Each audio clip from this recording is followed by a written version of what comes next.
Hi everyone, I hope you're doing great today. Okay, so just yesterday, something very heartbreaking but not surprising happened again in the southwestern part of Nigeria.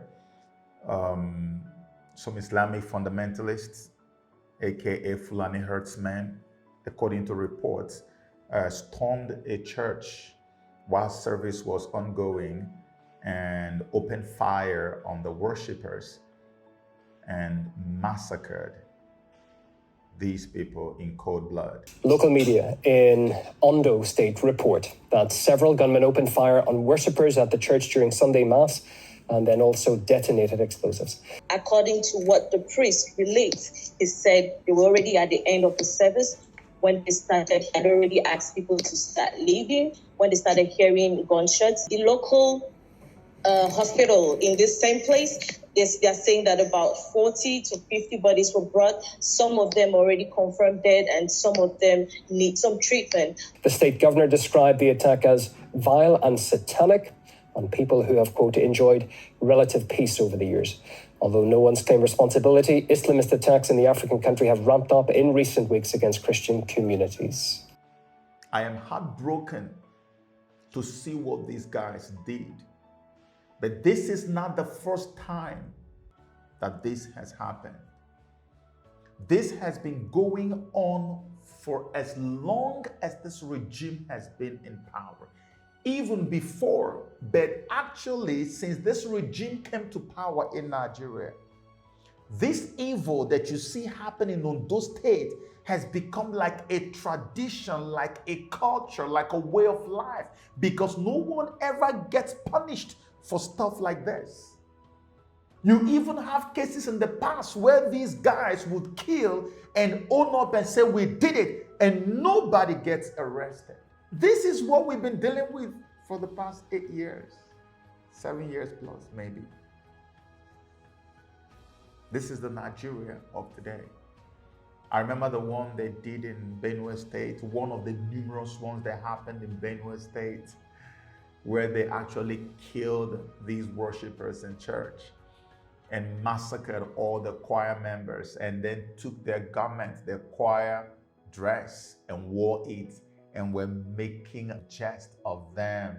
They were insulting their God and desecrating their worship place, something that you and I know that Muslims would never take lightly.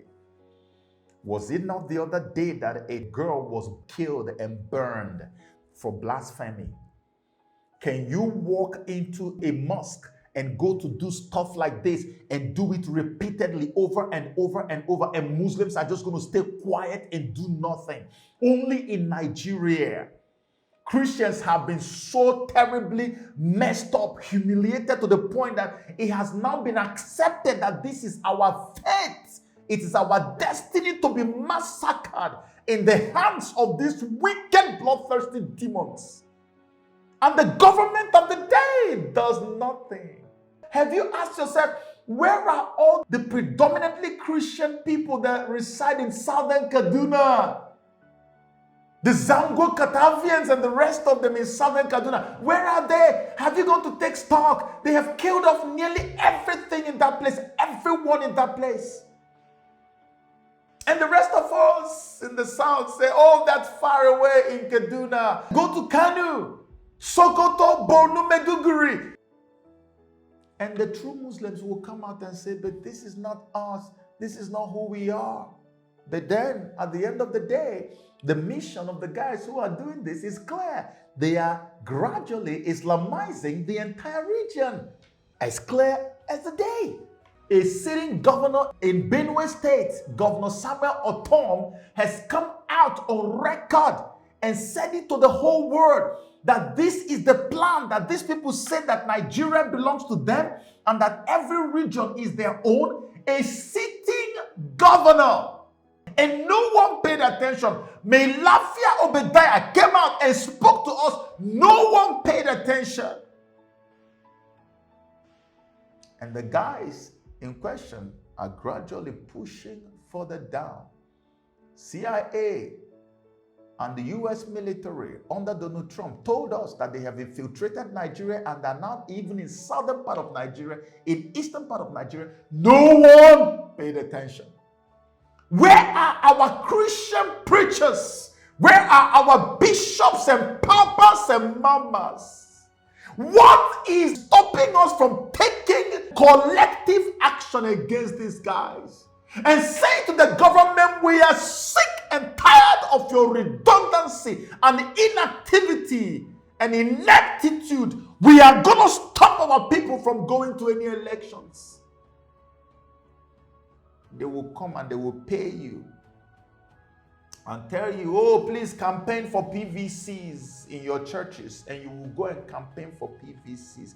Have you asked yourself, what is it that enables these so-called foreigners, the Islamic fundamentalists, the Fulani herdsmen that are carrying AK-47s all over them? What is it that enables them and gives them the power to walk into a predominantly Christian region, enter into a church service that is ongoing, and massacre as many as they want and get away with it? And they've done it for more than 7 years and nothing has happened to any one of them. What system enables them to do that? That system should be your greatest enemy. Buhari, for all you know, may be a good man. I don't care what evil that he has in his mind. But the Nigerian system will turn an angel into a satanic prince of darkness. Why are you chasing after elections? Can you follow me down memory lane? Let me understand if it is a problem with our brains. Maybe God gave Nigerians a different kind of brain, or maybe the ones that we receive have been fried already by the colonial powers, or maybe social media. I don't know what we are carrying in our heads. All of you who are doing this, you have blood on your hands, who are campaigning for different candidates, who are talking about elections. You have blood on your hands. You are the reason the killing has continued unabated. But then come with me, I'll take you down memory lane. In Nigeria, we have different groups of people who are like nations of people who were amalgamated by a man I call the first son of Satan, Lord Lugard, on behalf of the British colonial powers. And they forcefully amalgamated us in 1914 without consulting my ancestors or the ancestors of those people who were amalgamated. It was simply for the interest of the British colonial powers. And that was when they conquered all of us, the individual nations that now make up Nigeria. You know why they conquered us? Because all of us who were amalgamated are very incompatible. We are not the same. The Yorubas are a different breed of people. The Igbos are a different breed of people. The Bini people are a different breed. The people in the middle belt, the upper north, they are different breeds. But we had some type of unity in culture, in the things that we do, which we could say that the north became one, and the south became one, and the west one. Do you know what they did? Instead of leaving us to continue to be strong, big in our regions, they brought us together, knowing that we will never be compatible. We will never agree on anything. And as long as we don't agree, it's as easy as ABC for the colonial powers to be able to control and rule over us in perpetuity. That is why they have that mantra, divide and rule or divide and conquer. This is what they did in Nigeria. And so, amalgamation expired in 2014. Incidentally, in that same 2014, President Goodluck Ebele Jonathan convoked a sovereign national conference to actually hear out the grievances of the independent regions that make up Nigeria, because it is supposed to be a union. When you are in a union, you have to give periodic updates on how the union is doing. That's why American presidents always deliver the State of the Union address every bloody year. United Arab Emirates is a union. Nigeria is a union that was not created by the people but by the colonial powers, and that's why we don't have a say. So this man gave us a say in 2014 and said, let's come and table our grievances. And then based on what we have tabled as our grievances, we will now be able to look forward and carry out a restructuring that will hand the power over to the people who are agitating, who are claiming that the federal government has stolen all their freedom and all their powers and all their resources. You will now be able to find a way to give that power back to the people because you claim you run a democracy. And when the report of the Sovereign National Conference was being developed, the colonial powers, they went on overdrive. They started fighting, plotting. This man needs to go, he needs to go. He's trying to destroy the framework of our colonial stranglehold on Nigeria. He wants to destroy it. Let's kick him out. And the campaign of calumny was launched in earnest against Jonathan. And sadly, most of my people, even from Southwest, from everywhere, everybody joined. And we began to fight to kick Jonathan out. When Jonathan was kicked out, what happened? You were believed, you were given the info that you have today. The curse that came on Nigeria today, that's what you get. That's what you got. Why did the colonial powers want to kick him out? Because for the first time ever in 100 years, Nigerians were about to be heard. They were about to take their own destiny in their hands. But they won't mention it. They diverted your attention to all other things. And that was destroyed. The recommendations of the Sovereign National Conference was destroyed. It was well attended. Everybody loved it. People came. Everything was going to be great. Nigeria would have been restructured by now. But they don't want it to happen. So later on, when they have brought Buhari in, El-Rufai said that APC does not accept what was done in 2014. They want to do their own. In 2018, they had their own APC conference on true federalism, 2018, a version of the Sovereign National Conference. But it was just sectional because it's just APC that had it.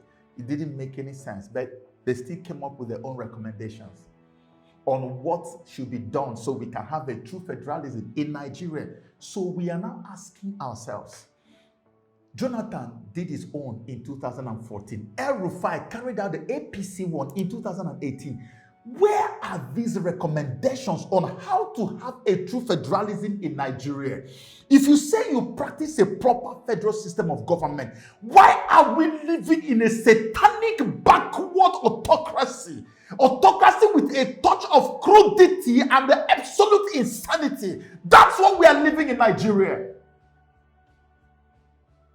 Bring the two recommendations, El-Rufai one and that of Jonathan. Let the National Assembly begin to harmonize these recommendations, and then we can go to the implementation stage. United Arab Emirates is a Muslim country. Nigeria, United Arab Emirates is a Muslim country. It is even widely adjudged to be an autocracy. But you run there every day to go and get a breather. Do you know how many items they have on their exclusive list in the United Arab Emirates? It's not more than 14 to 15. If you have more than 15, call me, tell me, send me an email and show me. They don't have more than... The regions, they made up of 7 monarchies, 7 emirates. In the regions, more like states. They all control their own resources, the minerals, everything. In Nigeria, you give 68 important items to the federal government. That's what you have on the exclusive list in Nigeria. 68. The United Arab Emirates, 14 to 15. Do you see why the British colonial powers were losing their minds when in 2019 we began to expose their plan? Because the moment our sociocultural organizations came together in 2019 and said, oh, we are listening to our boys now. We will not accept any election until there is restructuring. That is one statement that the British will pee in their pants when they hear. And our people were ready to do that. And when they did that, guess what? The Middle Belt Forum, who have been so angry with the Arewa Consultative Forum, where they belonged all these years, that the killing has been happening in Middle Belt, and you guys are not doing anything. The Arewa control government is not doing anything. And Middle Belt Christians are being massacred almost on a daily basis. They say, we don't want to be a part of you anymore. We want to join our Southern brothers. And that's how we came to have what you have now called the Southern Middle Belt Forum. The moment they joined, they said, we don't want any elections until Nigeria is restructured. 2019. The moment they did that, you notice that British High Commission started sending people to come and make videos and beg Nigerians, please go get your PVC. You need to go and vote. Because you know, whenever they tell you to vote, they tell you to go to elections. They are telling you to please go and validate the satanic stranglehold that we have on you, that we have on your freedom. They want you to validate it. Elections in Nigeria is the validation of slavery, a validation of colonial stranglehold on your freedom. How many times can I say this? That's why the British High Commission sent their people and they started telling people, please go and vote, go and collect. So you can validate and legitimize the wickedness on your lives and your destinies. That's what happened. They started running helter-skelter, making videos, telling people, please go and vote, go and vote, go and vote. And what did they do? You know, the British colonial powers own APC, they own PDP, they own a bunch of other parties in Nigeria. I've told you, if you have followed me long enough, I've told you their plan, I've told you their code. Divide and conquer, I've told you that. Divide and rule, I've told you that. Black and white, we rule them both. I've told you about that. So what did they do? They pulled Atiku Abubakar. First of all, brought him to Chatham House. The day he went to Chatham House, I exposed it on Facebook. I don't know if it's part of the videos that Facebook yanked when they closed my account or whether it is on YouTube, I don't know. But I've made videos upon videos. They brought him and they programmed him and imposed him on PDP. And when they imposed him on PDP, they know that the Igbos are the ones who are more agitated about regional governance. You know what they did? They put Peter Obi and made him to be the running mate of Atiku. So that the Igbos will say, now we have a vice presidential candidate. When they did that, did I make a video or not? I made up to 2 to 3 videos telling you, look, this is the plan. Atiku is meant to quell that agitation by our elders who are saying that we must have restructuring before election. This is what Atiku came for. And guess what? Lo and behold, Atiku went to meet our elders and promised them restructuring. And that now became the only reason they say, okay, now let's throw our weight behind Atiku. And I said, this is a mortal error. Did it turn out to be so or not? It did. Atiku was standing in for Buhari. He was blocking anything, any legitimate challenge that Buhari was going to have. That's why they put him in PDP. Don't allow anybody that is potentially viable to contest with Buhari to be there and stand in for him. He was standing in for Buhari in PDP. And when they finished, election became the most rigged election in Nigerian history. That even an unborn child was tumbling in the mother's womb for the way the election was rigged. All of you who are alive, who were there, know what I am talking about. Nigeria has been always going through election rigging, but none has ever beat what happened in 2019. And I don't think Nigeria will ever see anything as bad as 2019 elections again. I made videos and I told you, I say you can see now, everybody knows that Atiku won the election. And whatever Atiku was winning was zero on his personality. It was more on the people.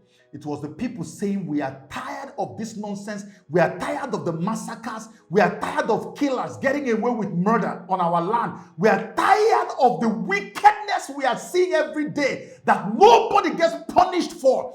That was the people.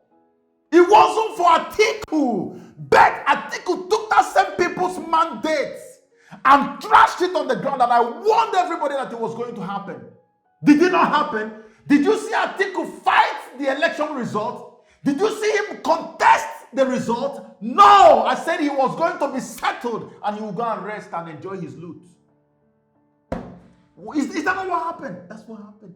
Atiku didn't. He just went and had a handshake from behind, and they went over with the arresting his son-in-law and all those nonsense they did. Just drama. They just do play drama for you. Boom! And that was the end. Atiku went and rested and carried on as if nothing ever happened. And the people's mandates was trampled underfoot. And Buhari sailed on, ever so unperturbed. And then everything I said to my elders, it came true again. This time around, what have they done? What have they done? The same man who refused to fight for your mandate that you died for, that you fought for. You know people who died in 2019 trying to get Atiku to come and be your president. Many of them never got any respite. The same Atiku is back again in the colonial party, PDP and APC. They have made him to be what? To be the candidate again. You see? And then Obi has moved over to Labour Party. And in fairness, Peter Obi is a wonderful guy. Personally, that's my personal opinion. And I've said it before, even when he was with Atiku. Peter Obi in a proper working system, if you make him president, he will transform the entire nation. But what is Peter Obi going to do in a system that is programmed to go in reverse? Even if you lie to other people, please, can you tell your own self the truth? Is it wrong for you to do that? How can Peter Obi be your president under this satanic system with the structure that we all know is dysfunctional? A structure that is programmed to go in reverse and to be in the favor of the colonial stranglehold or colonial powers that have held us down all these years. With the Nigerian system as presently constituted, if you bring Christ to be the president, mark my words, he will become a shadow of himself. He will do far worse than Buhari has done, because it is about the system and not the personality.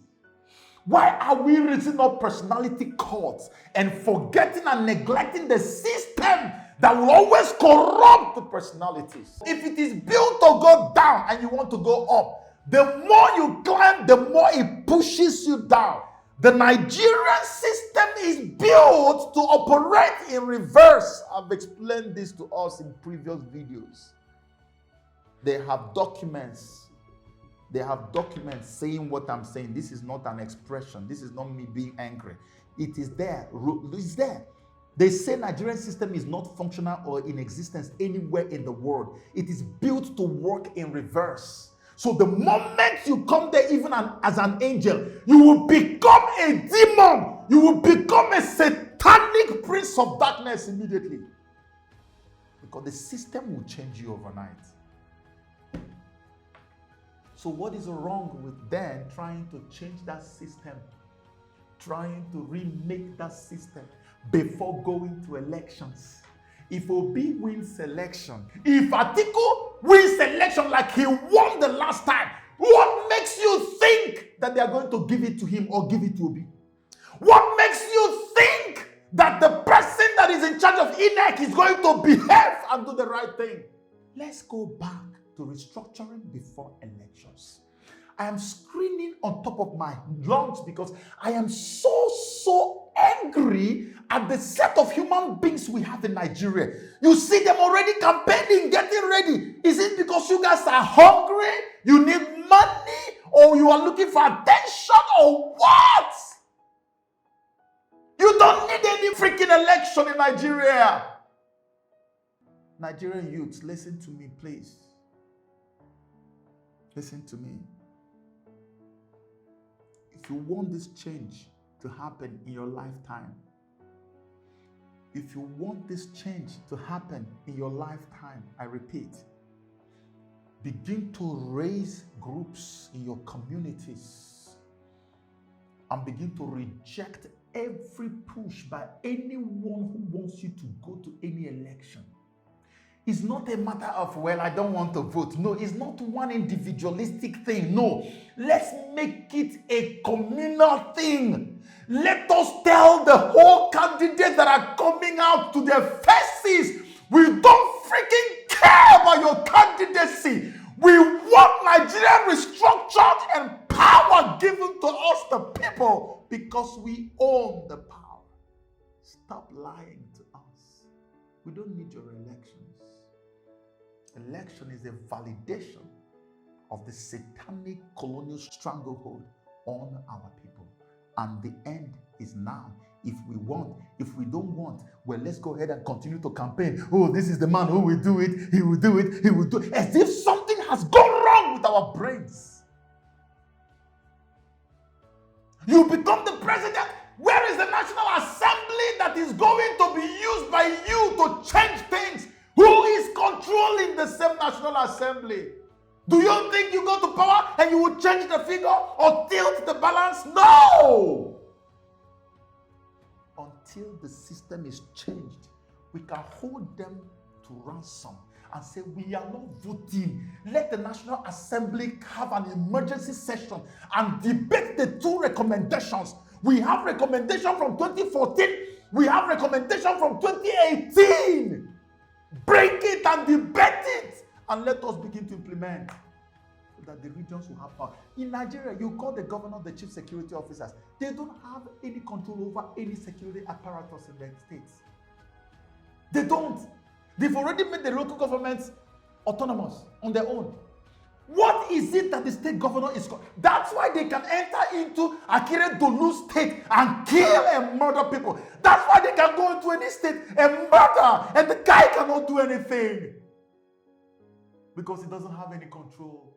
Go and look at the items on the exclusive list. 68 whopping 68 items in what you call a federal system. You must be a joker.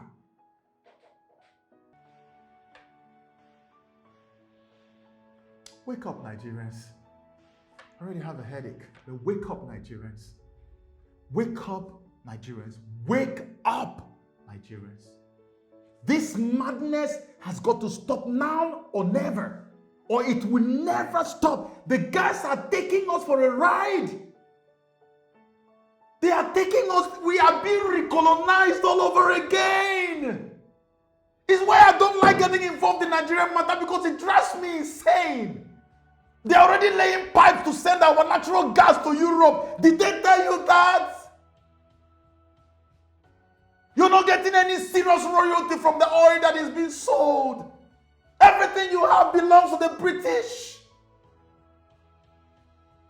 At least express your anger. Show that you are angry. Don't be a dummy for the rest of your life.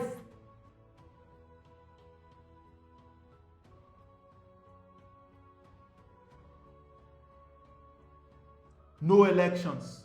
Period. No elections. Give us restructuring. Take care of the recommendations. Don't give me elections. It's a validation of wickedness. You don't need to wait for me.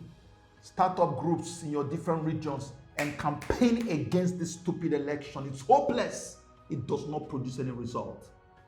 It's my prayer. May God help us. May God help us. May God help us. And may the souls of these wonderful, innocent souls that were massacred, may their souls rest in peace. God bless you.